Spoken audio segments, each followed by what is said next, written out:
Itu kalau spesies ya. Atau anak yang masih kecil tapi sulit belum bisa berbicara, masih terbatas bicaranya. Yuk, pertama cek dulu ke rumah sakit, pendengarannya normal nggak? Betul, Az-Zariyat ayat 21, 20. So, pendengarannya normal ya, itu yang pertama dulu. Yang kedua, apa sih penyebab anak sulit berbicara? Jika Rasulullah bersabda, tidaklah Allah titipkan penyakit, melainkan Allah gugurkan dosa. Masa iya anak kecil punya dosa? Berarti apa? Teguran bagi orang tuanya. Maka silakan, pertama, jangan suka berantem di depan anak. Ya, Anda dengan pasangan Anda, jangan suka berantem di depan anak. Jika ada masalah apapun, segera minta maaf dan memaafkan. Maka silakan Anda ke pasangan Anda minta maaf dan memaafkan. Kemudian, lihat lagi, minta maaf pula kepada orang tua dan mertua. Sok, setelah minta maaf, gugurkan ucapan. Boleh jadi ada ucapan tidak baik yang disampaikan kepada anak. Dasar anak rewel, dasar anak nakal. Mungkin ada ucapan itu. Gugurkan ucapan itu. Bagaimana cara menggugurkannya? Ada di Al-Quran, surat Al-Ma'idah, ayat 89. Sok, gugurkan dulu. Nih, ini kalau kita mau bicara ikhtiar secara agama, ikhtiar secara ruhani, ikhtiar secara spiritual. Kalau ikhtiarnya secara medis ya silakan ke dokter, cek pendengarannya normal atau tidak. Ya. Kemudian setelah itu siapin air 1 gelas air minum, dikasih sedikit garam. Usahakan kalau ada garam Himalaya, kalau nggak ada garam Himalaya boleh pakai garam kasar atau garam laut yang kiloan. Ya, kenapa? Az-Zariyat ayat 20. Dalam bumi ada kebesaran Allah. Air sebagai sumber kehidupan, garam sebagai sumbernya rasa. Diaduk. Garamnya nggak usah banyak-banyak. Kurang lebih 1 jimit aja cukup. Diaduk. Kemudian berdoa, ya Allah, dengan air Engkau jadikan sumber kehidupan, dengan garam Engkau jadikan sumbernya rasa. Hamba mohon kepadamu, jadikan air garam ini jalan kesembuhan penyakit anak hamba. Kemudian, jari telunjuk ibunya atau jari telunjuk bapaknya, siapa yang rajin tahajud, itu yang lakukan terapi. Ya, kalau bapaknya yang rajin tahajud atau ibunya rajin tahajud, maka salah satunya. Kalau dua-duanya nggak rajin tahajud, ya ibunya lah minimal. Yuk, celupin jari itu di air garam itu. Lalu bacakan doa sebagaimana doa yang diajarkan oleh Nabi Musa. Rabbi syrahli sadri wa yassirli amri wahlul 'uqdatam min lisani yafqahu qouli. Celupin jarinya. Nah, jari yang nyelup di air yang sudah didoakan tadi, lidah si anak ditarik ujungnya, tempelin di lidahnya. Lalu bacakan Al-Fatihah sebanyak-banyaknya, seikhlas-ikhlasnya, nggak usah dihitung berapa kalinya. Nah, kemudian tepuk pelan-pelan anaknya, nanti anaknya muntah. Ya, lidahnya tempelin pakai jari kita, tepuk pelan-pelan tengkuk lehernya. Tepuknya di titik kahil. Titik kahil itu apa? Punuk. Ditepuk-tepuk sini. Nanti anaknya muntah. Nggak apa-apa, meskipun muntahan anak nggak apa-apa, terus tempelin dulu sampai muntahnya selesai. Nanti kalau udah muntahnya selesai, ajarkan anak mengucap kalimat yang pertama, Allah. Ajarkan terus, Allah. Ajarkan terus, Allah. Nanti kalau udah bisa sempurna mengucap kalimat itu, insya Allah kalimat yang lain diberikan kemudahan. Kalau nggak percaya, buktikan. Ya, makanya kalau di room ini selalu saya katakan, kalau tidak percaya, buktikan. Kalau tidak percaya, buktikan. Silakan ikhtiarkan dengan cara seperti itu. Oke, itu kalau kita mau melihat penyakit dari segi ruhani. Kalau dari segi medis, silakan datang ke dokter. Dokterlah yang lebih paham ilmunya. Ya, ya kalau ngobatin orang lain sama. Nih ada pertanyaan lagi, kelenjar getah bening. Kelenjar getah bening adanya di mana? Di leher. Leher adalah batas antara dunia dan akhirat. Adanya kita di dunia, kita dilahirkan oleh orang tua. Adanya kita di akhirat, kita meninggalkan warisan, yaitu anak keturunan kita. Jika kita punya kesalahan kepada orang tua, jika kita punya kesalahan kepada anak, baik sifat, perilaku, perbuatan, sok akan muncul penyakit di leher kita. Kalau nggak percaya, rasakan. Sok teman-teman yang punya penyakit di leher, apapun penyakitnya, mau gandongan, mau amandel, mau apalagi radang tenggorokan, mau batuk, mau apapun lah penyakit yang ada di leher, tiroid ataupun kelenjar getah bening, sok lihat ada sikap, perilaku, perbuatan, ucapan yang pernah nyakitin orang tua, yang pernah nyakitin anak. Maka segera minta maaf kepada orang tua, segera minta maaf kepada anak. Ibu, bapak, aku minta maaf dengan segala kesalahan, sifat, perilaku, perbuatan, ucapan yang pernah aku lakukan, yang mungkin pernah menggores luka dalam hati ibu atau bapak, saya minta maaf. Begitupun kepada anak, minta maaf. Memohon ampun kepada Allah, ya Allah, ampuni dosa-dosa hamba kepada orang tua dan anak-anak hamba. So, Nanti tinggal ditempelin aja pakai tangan kita, baca doa yang diajarkan Rasulullah. Bismillah, bismillah, bismillah. A'udzubillahi wa qudratihi min syari ma'ajidu wa hadiru. Sok baca 7 kali. Seketika berkurang sakitnya, bisa jadi jalan sembuhnya. Itu ya. Lantas bagaimana jika ada sifat perilaku perbuatan ucapan, bukan kepada orang tua ia nyakitin, bukan kepada anaknya ia nyakitin. Justru ucapan-ucapan tidak baik kepada Allah. Contoh, udah berjuang sepenuh hati, maksimal doanya, maksimal ikhtiarnya. Namun kenyataan tak seindah harapan, sehingga mimpi jadi bumerang. Angan-angannya udah tinggi, harapannya udah tinggi, tapi kenyataan tidak sesuai. Akhirnya kecewa sama Allah. Kalau kayak gini buat apa saya doa dari dulu? Buktinya nggak dikabul-kabul, buktinya Allah takdirkan seperti ini, buktinya saya tetap seperti ini. Buat apa saya sholat, buat apa saya zikir, sok. Jika pernah ngalamin di fase itu, akan muncul penyakit yang namanya kelenjar getah bening. Ya, kelenjar getah bening. Merasa menyesal dengan ibadah yang pernah dilakukan. Merasa menyesal dengan kebaikan yang pernah dilakukan. Merasa tidak terima dengan catatan takdir dari Allah. Sok kelenjar getah bening akan muncul di leher. Solusinya bagaimana? Mohon ampun kepada Allah.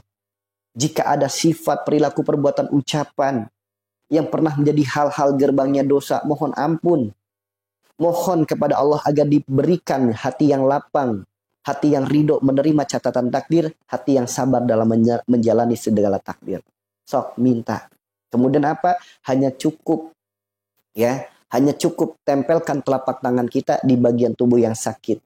Bacakan doa yang diajarkan Rasulullah. Sok buktikan ayat Al-Quran itu nyata, buktikan hadis Rasulullah itu nyata. Buktikan teman-teman. Buktikan. Ya, ini kalau kita bicara penyakit dari segi ruhani. Ya, jadi jangan dibantah dengan segi medis. Karena beda. Medis ada ilmunya sendiri. Ruhani ada ilmunya sendiri. Ya, tidak semua penyakit itu penyakit medis. Contoh nih ada yang bertanya barusan. Penyakit darah rendah. Ada nggak di sini yang terkena penyakit darah rendah? Saya tanya, penyakit darah rendah itu penyakit medis apa penyakit ruhani? Sok, saya tanya. Penyakit darah rendah itu penyakit medis apa penyakit rohani? Sok, saya tanya teman-teman. Penyakit darah rendah itu penyakit medis atau penyakit rohani? Sok, ya. Jawabannya beda-beda kan? Ada yang bilang medis, ada yang bilang rohani. Yuk. Dua-duanya benar? Benar dua-duanya. Tapi lihat dulu nih penyebabnya. Penyebabnya dari medis apa dari rohani? Karena penyakit darah rendah muncul juga efek medisnya. Jadi lemes badannya, jadi gampang capek, jadi gampang kelayangan. Itu efeknya ke badan. Makanya sama dokter dikasihnya obat penambah darah. Tapi lihat apa yang menyebabkan dirinya terkena penyakit darah rendah. Darah disebut sifat, darah disebut ruh. Orang yang punya penyakit dengan darahnya adalah orang yang punya masalah dengan sifatnya. Ya, orang yang punya masalah dengan sifatnya. Orang yang terkena penyakit darah rendah adalah orang yang memiliki sifat yang lemah atau mental yang lemah. Sehingga apa? Kebanyakan orang yang terkena penyakit darah rendah, orang yang sulit bahagia. Orang yang jarang bahagia. Kenapa? Karena ia menempatkan kebahagiaannya pada mulut orang lain. Menempatkan kebahagiaannya pada sikap perilaku perbuatan orang lain. Kalau ada orang yang ucapannya nggak sesuai dikit saja sama dirinya, langsung tersinggung, baper, sedih, nangis. Sob, orang darah rendah baperan nggak? Gampang tersinggung nggak? Gampang sedih nggak? Gampang nangis nggak? Gampang galau nggak? Sob. Jika ada orang sikapnya, perilakunya, perbuatannya nggak sesuai dikit aja dengan dirinya, langsung tersinggung, baper, sedih, nangis, galau. Saya tanya, orang baperan bisa nggak sembuh dengan kimia? Orang baperan bisa nggak sembuh dengan herbal? Anda minum kimia apapun, minum herbal apapun, itu sifatnya hanya sementara. Ngurangin efeknya saja. Kalau pengen sembuh, perbaiki sifatnya. Mulai sekarang jangan baperan lagi. Jangan gampang tersinggung. Jangan gampang nangis. Gampang ngebatin, gampang mewek. Orang ucapannya sejahat apapun pada diri kita, senyakitin apapun pada diri kita, sikapnya sezolim apapun pada diri kita, belajar hiduplah sabodo teuing. Bodoh amat. Mau mereka jahat kek, mau mereka zolim kek, urusan mereka dengan Allah. Jangan sampai dosanya orang lain membuat kita sakit hati, membuat kita jadi penyakitan. Karena sesungguhnya tidak ada sakit hati jika kita tidak izinkan rasa sakit itu masuk ke dalam hati. Makanya Pak, hanya orang yang mentalnya lemah, gara-gara ucapan orang lain kok baper, gara-gara sikap orang lain kok sakit hati, hanya orang yang punya mental yang lemah. Ya, seperti itu ya. Hanya orang-orang yang punya mental lemah, yang terkena penyakit darah rendah. Tuh teman-teman. Ya, bukankah Allah sudah berfirman, balaslah keburukan dengan kebaikan. Kalau ada orang berbuat buruk, balas dengan kebaikan. Dibalas dengan kebaikan. Ya, bukan dibalas dengan sakit hati, bukan dibalas dengan baper, bukan dibalas dengan ngebatin. Rugi amat, hidup cuma sekali. Kesalahan orang lain bikin kita penyakitan. Rugi cuy. Jangan mau ya kesalahan orang lain bikin kita penyakitan. Makanya Pak, hanya orang yang mentalnya lemah yang mau seperti itu. Yuk, bangkitkan mental Anda. Sok, buka Al-Quran surat Muzammil ayat 20. Maaf, ayat 10, ayat 11. Buka Muzammil. Allah berfirman, sabar. Tinggalkan dengan cara yang baik. Cukup aku, kata Allah, yang akan mengurusinya. Kalau kita lagi dizolimin, kalau kita lagi dijulidin, kalau lagi ada orang yang jahat, kalau ada orang yang nyakitin, Allah berfirman, sabar. Tinggalkan dengan cara yang baik. Masuk telinga kanan, keluar telinga kiri. Jangan dibiarkan masuk ke dalam hati. Tinggalkan dengan cara yang baik. Biarkan Allah yang akan mengurusinya. Biarkan Allah yang akan mengaturnya. Biarkan, itu urusan Allah. Apakah satu ayat ini belum membuat kita yakin? Apakah ayat ini belum membuat kita tenang? Kenapa masih memilih sakit hati? Kenapa tidak memilih sabar? Sok, dosa dan maksiat apa yang pernah dilakukan sehingga petunjuk dari Allah tidak dipercaya? Sehingga petunjuk dari Allah masih pakai tapi? Sok teman-teman, kembali lagi pada diri kita. Maka belajar hiduplah sabodo teuing. Karena kita hanya punya dua tangan cuy. Dua tangan ini tidak akan mungkin mampu menutup setiap mulut orang-orang julid. Dua tangan ini tidak mampu menahan orang-orang yang berbuat jahat. Namun dua tangan ini masih bisa kita pakai menutup telinga kita untuk tidak mendengarkan ucapan mereka. Dua tangan ini masih bisa kita pakai untuk menengadahkan kedua tangan kita, mendoakan kebaikan kepada mereka. Karena doa orang yang terzolimi ijabah. Doa orang yang tersakiti ijabah. Ketika dalam keadaan ijabah, kenapa nggak memilih berdoa? Malah memilih sakit hati. Rugi atuda. Sok orang darah rendah rugi mulu hidupnya. Yuk, merdeka. Merdekakan diri kita. Jangan suka baperan, jangan suka sedih, jangan suka mewek, jangan suka ngebatin. Dan jangan gampang tersinggung. Ya itu, biar gak gampang sakit hati sama perbuatan mertua dan ipar. Ya jangan dimasukin ke hati. Perbuatan dia mau kayak gimana, sabodo teuing dah, urusan maneh dah. Urusan kamu, silakan. Kamu mau jahat kepada aku, gak apa-apa. Kata Allah, balas keburukan dengan kebaikan. Aku tetap berbuat baik kok sama kamu. Sejahat apapun kamu pada diriku, aku akan tetap berbuat baik kepada dirimu. So, praktekin itu. Nanti sembuh penyakitnya. Praktekin teman-teman. Ya. Udah sabodo teuing, sembuh dari rendahnya. Belajar hidup bodoh amat. Mau orang nyakitin, mau orang julid, mau orang nyinyir, mau orang apapun, bodoh amat. Itu urusan kalian dengan Allah. Ya, silakan kalian fitnah saya, silakan kalian hujat saya, silakan kalian benci saya. Aku akan tetap menjadi orang yang baik karena Allah dan untuk Allah. Dan aku akan balas keburukanmu dengan doa-doa baik dariku. Ya Allah, ampuni dosanya, ampuni kesalahannya, ampuni sifat buruknya, limpahkan keberkahannya, tambahkan rizkinya. Udah doain yang baik-baik. Lunasi hutang-hutangnya. Kenapa? Doa itu sesuatu yang pergi dan pasti akan kembali. Kalau kita mendoakan kebaikan bagi orang lain, kebaikan itu akan kembali pada diri kita. Susah prakteknya. Ya, hanya alibi yang bisa jawab seperti itu. Tidak akan ada kalimat susah jika kita mau mencoba. Tidak ada kalimat biasa bisa jika kita tidak terbiasa. Biasakan diri seperti itu. Kapan melatihnya? Allah tidak akan merubah suatu kaum sebelum ia merubah dirinya sendiri. Mau sampai kapan beralibi seperti itu? Tapi susah prakteknya.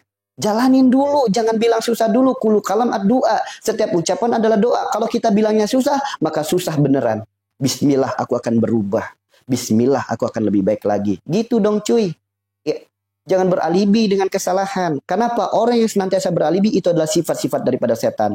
Ngeles mulu kalau dikasih nasihat. Ngeles mulu kalau dikasih ayat. Itu sifat daripada setan. Makanya kalau sedang ditunjukkan ayat-ayat Allah, jangan ngeles.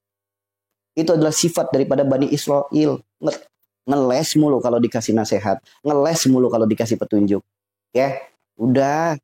Bersamamu ya Allah, hamba berserah diri atas bimbinganmu, atas pimpinanmu. Bantulah hamba untuk melewati ini ya Allah. Selamat tinggal orang-orang julid. Selamat tinggal orang-orang jahat. Selamat tinggal. Silakan kalian berurusan dengan mulut kalian, dengan dosa kalian. Aku tidak akan terpengaruh dengan ucapan kalian.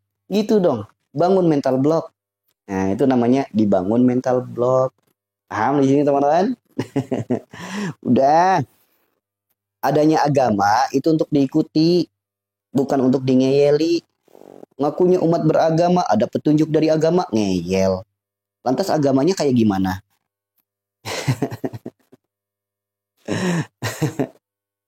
Iya, sok atuh dah. Udah ngikutin aja kata Allah dalam Al-Quran, udah ikutin aja. Emang ada nasihat yang lebih baik dari Al-Quran dan Sunnah? Emang ada? Sok we berobat sana. Minum kimia, minum herbal, terus-terusan diminum. Kalau penyebabnya nggak diperbaiki, mau sampai kapan atau udah sembuh? Mau sampai kapan sembuhnya? Ya, sorry itu ya. Ayo, bangun mental block itu, bangun. Jangan jadi orang yang mentalnya lemah. Tapi kan dah hari gini hidup masih pakai tapi. Mau sampai kapan? Allah sendiri yang berfirman, Allah tidak akan merubah suatu kaum sebelum ia merubah dirinya sendiri. Maka berubahlah karena Allah dan untuk Allah. Ya. Ya, bagi teman-teman yang merasa room ini bermanfaat, jangan lupa disupport dakwahnya dengan tap-tapnya bersama-sama. Oh iya, maaf ya teman-teman ya. Nih, kita kan live di 2 akun. Kita live di 2 akun. Teman-teman yang muncul jari saya, ya, room yang muncul jarinya saya, silakan di-follow dulu ya. Kalau yang ini kan nggak muncul ya. Nih, yang di jari saya, yang muncul jari saya, silakan di-follow dulu. Nanti ini tak matikan dulu, nanti kita live lagi ya. Di-follow dulu.